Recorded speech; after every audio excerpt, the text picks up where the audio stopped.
Namaste.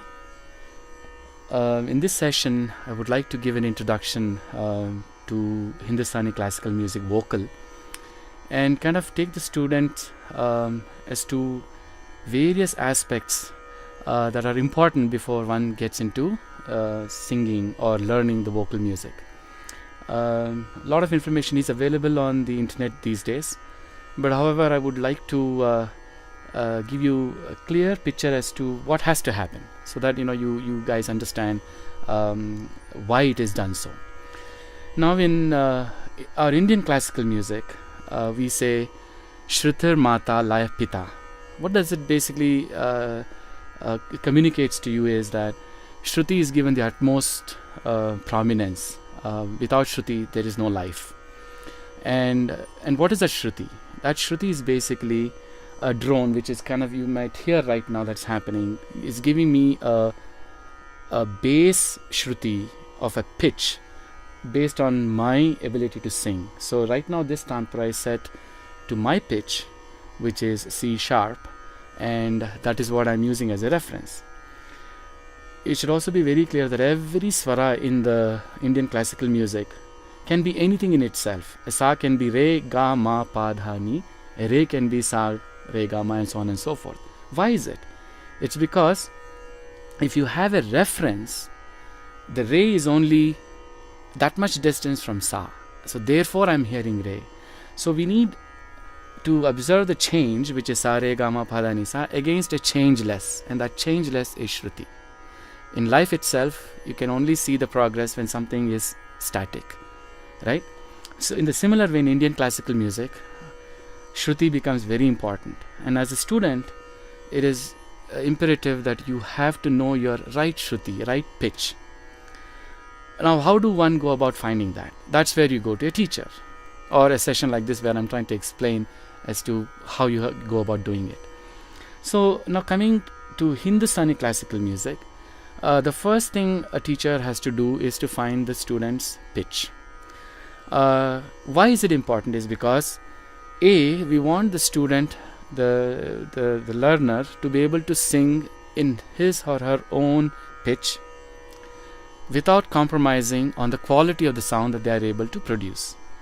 Now, if I start off with a very high pitch, I may be having very much difficulty singing the higher notes, but I may have very much easy to do the lower swaras. And then when there is a song that goes to higher, you are suffering. Similarly, if your pitch is too low, then what's going to happen is you will not be able to sing the songs that are there on the lower pitch, because our ragas span across several octaves. So nailing your pitch down first is a prime importance, and for that we use Shruti Peti. We call as a harmonium or a pitch pipe. Shruti Peti, basically they use the Shruti Peti and ask the student to sing anything openly. Now based on that, the teacher will figure out that this might be the pitch.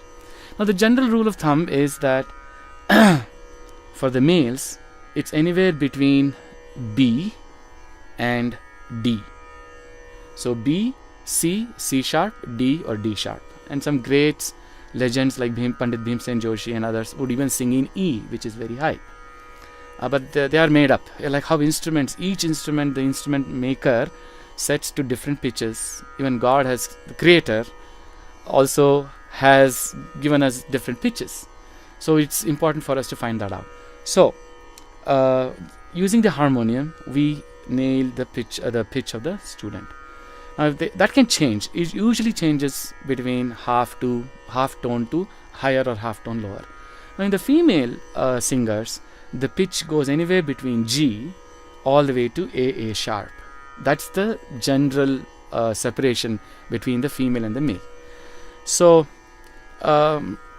let's do that first. We'll figure out what's the pitch. Now in my case, my pitch is C sharp.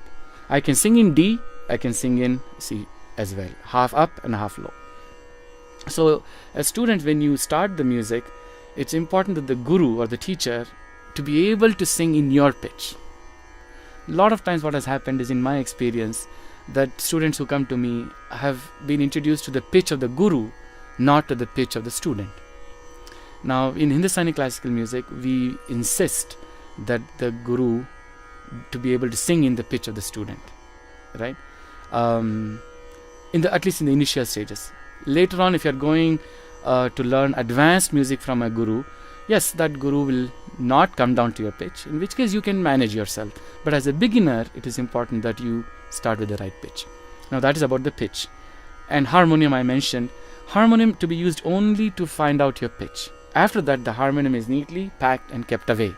Because in Hindustani classical music, harmonium is a great instrument to be used on stage, not while learning. That leads me to the discussion of the use of tanpura. Once the pitch is found, then the tanpura, which is tamburi or tanpura, the people refer by various names, the drone, the instrument that creates the drone, is used to start the music. You never sing without tanpura. Never.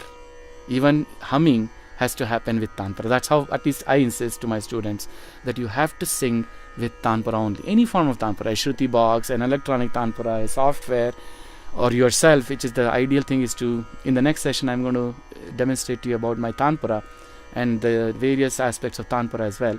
But in this session, let us limit to the fact that there is a device, there is a system that gives you the shruti, and you're going to set the shruti to your shruti and you're going to start.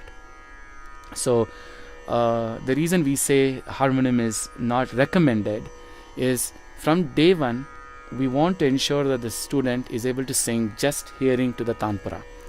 If you are stuck to the harmonium, then you will never be able to sing independently. So that is the reason. Although the instrument is a great instrument and we need it on concert stages. Now with that, let me now move to our Hindustani classical system, very high level. We have 10 thats. That is basically 10 scales that is made up of 7 swaras ascending, 7 swaras descending. So there are sampurna in nature. We have in Hindustani classical music from Pandit Vishnu Narayan Bhatkande ji, who has created this system with 10 thats. In today's class, I would like to introduce Rag That Bhairav. There's also a Rag by name Bhairav. All these 10 thats also have 10 ragas with the same name, but the Rag meanders a little differently using the same swaras from the scale. But this is very easy. It is like a complete step and complete step down. So Rag Bhairav, That Bhairav is going to be, I'll demonstrate that to you now.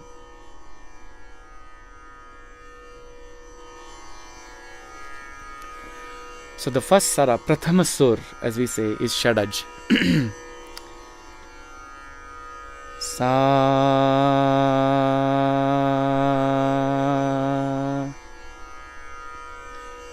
Now when I sing this Sa, it is Shadaj. And then the subsequent swaras in That Bhairav are Re, Ga, Ma, Pa,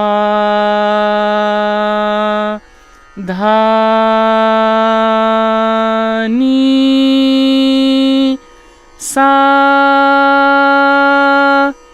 Sa, Ni, Dha, Pa, Ma, Ga, Re, Sa. This is the scale of That Bhairav. Even Rag Bhairav is the same thing. However, the chalan of Bhairav will be different. So it's important to distinguish between That Bhairav and Rag Bhairav. Now, as you saw in this scale, Rishabh is Komal. The first, the 7 swaras in Hindustani classical music is pronounced like this. Sa is Shadaj, Re is Rishabh, Ga is Gandhar, Ma is Madhyam, Pa is Pancham, Dha is Dhaivat, Ni is Nishad. So ye Sa, Re, Ga, Ma, Pa, Dha, Ni are the 7 swaras in a given sthai or given saptak or given octave. They're all the synonymous words. In Hindustani Padhati, we constantly say a sthai. A sthai is basically a range of frequency, an octave basically.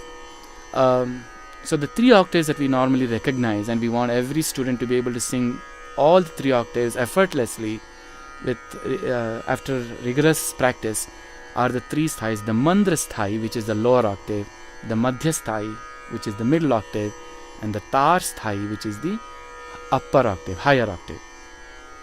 So the goal, as I said, for the student to be able to sing all the 3 octaves effortlessly. But to begin with, it's very hard to sing all the 3 octaves for most of us. So therefore, the one that I just sang was in the middle octave, the madhya sthai, also called madhya saptak. So it's important for you to know, I'm just recapping, to know your pitch and set the pitch using your harmonium with your teacher, and B, to use a tanpura to set to that pitch and to start singing different alankars or paltas, as we say in Hindustani classical music, so that you get those swaras in your mind. Swaras make the foundation for Indian classical music, and in Hindustani music we make it even more important, that Swaragyan is the one that enables the creativity side in you to be able to express. If there is a lot of creativity in the mind, and if that cannot be expressed, the limitation I would find is their inability to do the Swaragnana. So the Swaragyan is the most important aspect, and in this session we introduced to several paltas in several speeds, so you can appreciate the importance of learning the swaras. Simple palta, I'm going to start. Very mathematically oriented, groups of 2, groups of 3, 4 and 5.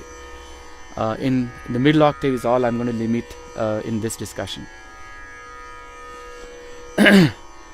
Sa re re ga ga ma ma pa pa dha dha ni ni sa, sa ni ni dha dha pa pa ma ma ga ga re re sa.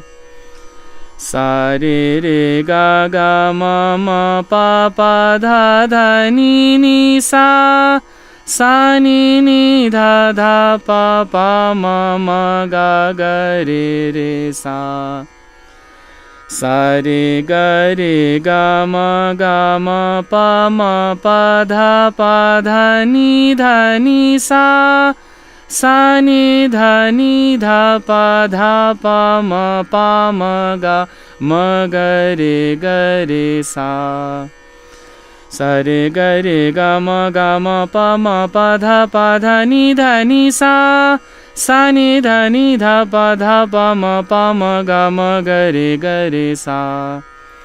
Sa re ga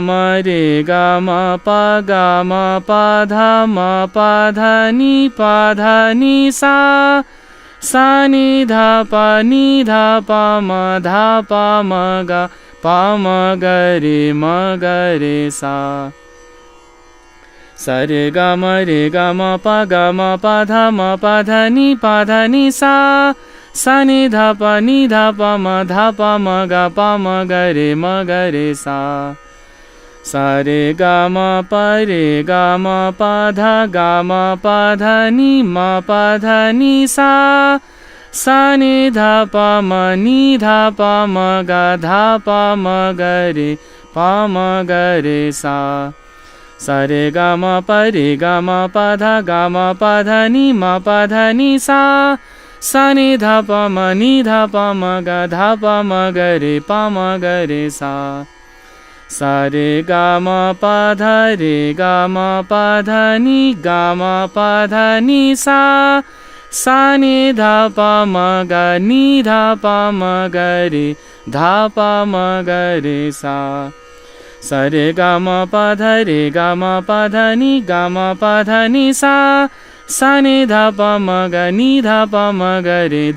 ma ga re sa. Sa re ga ma pa dha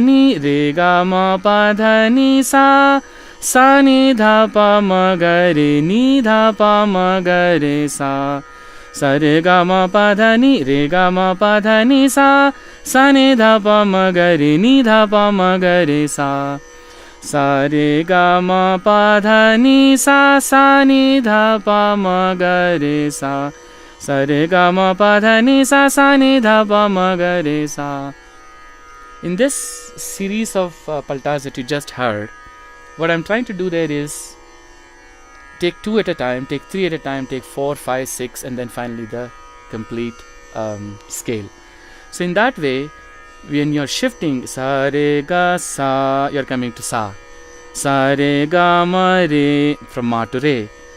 Ga ma pa dha ni, re ga ma pa dha. So ability to shift from swara to swara will be done in your advanced music in any case. So these paltas enable you to practice these simple set of groups of 2, 3, 4, 5, 6, 7. Now I did it in ascending fashion. The same thing can also be done in the descending fashion.